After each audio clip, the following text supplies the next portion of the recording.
সবকিছু। কিন্তু অপেক্ষা অপেক্ষা আমাকে আজও ছেড়ে যেতে পারেনি।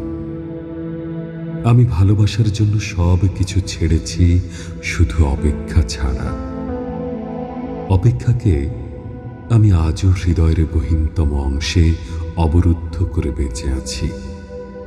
অনেকেই বলে অপেক্ষা হচ্ছে শুদ্ধতম ভালোবাসার প্রকাশ।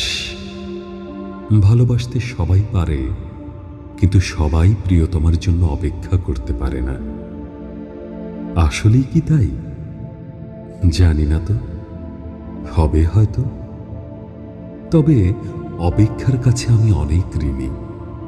প্রিয়তমার জন্য অপেক্ষা আমাকে পাখির মতো সহজ হতে শিখিয়েছে, শিশুর মতো অনাবিল হতে শিখিয়েছে, আকাশের মতো বিশাল হতে শিখিয়েছে, ফুলের মতো স্নিগ্ধ